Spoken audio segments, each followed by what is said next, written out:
కాసేపట్లో సీఎం జగన్తో సమావేశం కానున్నారు పిఠాపురం ఎమ్మెల్యే పెండెం దొరబాబు. మార్పులు చేర్పుల్లో భాగంగా పిఠాపురం స్థానంలో దొరబాబును పక్కన పెట్టి వంగా గీతకు సీట్ ఇచ్చారు. ఇప్పుడు ఇక్కడ జనసేన నుంచి పవన్ కళ్యాణ్ పోటీ చేస్తుండటంతో వైసీపీ ప్రతిష్టాత్మకంగా తీసుకుంది. అసమ్మతి లేకుండా చూసేందుకు ప్రయత్నిస్తోంది. నిన్న పిఠాపురం నేతలు సీఎంను కలిశారు. కొంతమంది పార్టీలో చేరారు. ఈ కార్యక్రమానికి తనను ఆహ్వానించలేదని దొరబాబు కినుక వహించారు. దీంతో సీఎంఓ నుంచి దొరబాబుకు పిలుపొచ్చింది.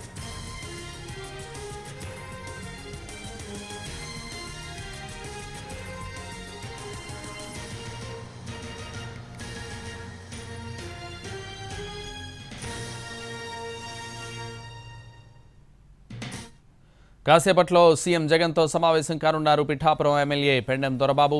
మార్పులు చేర్పుల్లో భాగంగా పిఠాపురం స్థానంలో దొరబాబును పక్కన పెట్టి వంగా గీతకు సీట్ ఇచ్చారు. ఇప్పుడు ఇక్కడ జనసేన నుంచి పవన్ కళ్యాణ్ పోటీ చేస్తుండటంతో వైసీపీ ప్రతిష్టాత్మకంగా తీసుకుంది. అసమ్మతి లేకుండా చూసేందుకు ప్రయత్నిస్తోంది. నిన్న పిఠాపురం నేతలు సీఎంను కలిశారు. కొంతమంది పార్టీలో చేరారు. ఈ కార్యక్రమానికి తనను ఆహ్వానించలేదని దొరబాబు కినుక వహించారు. ఇదే విషయానికి సంబంధించి మరింత సమాచారం మా ప్రతినిధి సాయి సుధీర్ లైవ్లో అందిస్తారు. సుధీర్. సంతోష్, పిఠాపురం వైసీపీ పిఠాపురంపై ఫోకస్ పెట్టింది. పిఠాపురం నియోజకవర్గంలో వచ్చే సార్వత్రిక ఎన్నికల్లో జనసేన అధినేత పవన్ కళ్యాణ్ పోటీ చేయనున్నారు. సిట్టింగ్ ఎమ్మెల్యేగా ఉన్న పెండెం దొరబాబును కాదని వంగా గీతకు వైసీపీ అవకాశం ఇచ్చింది. ప్రస్తుతం ఆమె అభ్యర్థిగా నియోజకవర్గంలో ప్రచారం చేస్తున్నారు. మరోవైపు నిన్న వైసీపీలో జనసేన అదేవిధంగా టీడీపీకి చెందిన నియోజకవర్గ స్థాయి నేతలు జాయిన్ అయ్యారు. దానికి సంబంధించి తనకు సమాచారం లేదు, ఆహ్వానం లేదని పెండెం దొరబాబు చెప్పారు. దీనికి సంబంధించి వైసీపీ పిఠాపురంపై చాలా సీరియస్గా యాక్షన్ ప్లాన్ అమలు చేస్తుంది. దానికి తగ్గట్లుగానే పెండెం దొరబాబు ప్రస్తుతం వైసీపీ సిట్టింగ్ ఎమ్మెల్యేగా ఉన్నారు కాబట్టి ఆయనకి సీఎంఓ నుంచి పిలుపు వచ్చింది. ఆయన వెంటనే సీఎం క్యాంప్ కార్యాలయానికి చేరుకున్నారు. ప్రస్తుతం సీఎం జగన్తో సమావేశమయ్యారు. పిఠాపురంలో ఎటువంటి స్ట్రాటజీ అమలు చేయాలి, ఎటువంటి ఈక్వేషన్స్ అమలు చేయాలని కూడా పూర్తి స్థాయిలో పెండెం దొరబాబుతో జగన్ చర్చిస్తున్నట్లుగా తెలుస్తుంది. ఎందుకంటే పవన్ కళ్యాణ్ ఎదుర్కోవాలంటే 3 మండలాలు 2 మున్సిపాలిటీలో ఏ సామాజిక వర్గం ఓట్ ఫ్యాక్టర్ ఏ విధంగా ఉంటుంది. 2014లో కూడా పెండెం దొరబాబు వైసీపీ నుంచి పోటీ చేశారు, ఓడిపోయారు. 2019లో ఆయన విజయం సాధించారు. ఆ 2014కి 2019కి ఎటువంటి డిఫరెన్స్ ఉందని కూడా పూర్తి స్థాయిలో ఆరా తీస్తున్నారు. దానికి తగ్గట్లుగా ఏ మండలంలో ఏ సామాజిక వర్గం ఓట్ ఫ్యాక్టర్ ఏ విధంగా ఉంటుంది, ఓటు బీసీ ఎస్సీ ఓట్లు పూర్తి స్థాయిలో తమ వైపు డైవర్ట్ చేసుకోవాలంటే ఎటువంటి స్ట్రాటజీతో ముందుకు వెళ్ళాలని దొరబాబుతో చర్చిస్తున్నారు.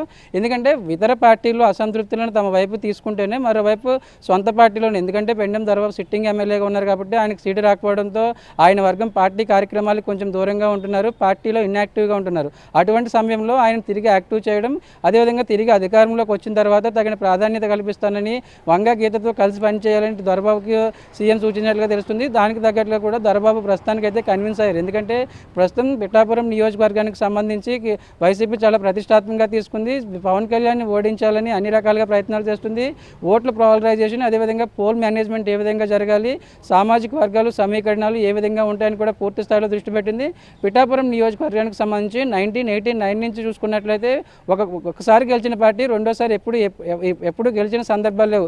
దానికి తగ్గట్లుగా 2019లో వైసీపీ గెలిచింది కాబట్టి తిరిగి 2024లో ఈ నియోజకవర్గాన్ని నిలబెట్టుకోవాలంటే ఎటువంటి స్ట్రాటజీతో ముందుకెళ్ళాలని పూర్తి స్థాయిలో వైసీపీ ఫోకస్ పెట్టింది. 3 మండలాలు 2 మున్సిపాలిటీల్లో పార్టీ సీనియర్ నేతలతో అబ్జర్వర్లుగా నియమించడం, మండలాల వారీగా ఓట్ల పోలరైజేషన్పై దృష్టి పెట్టింది.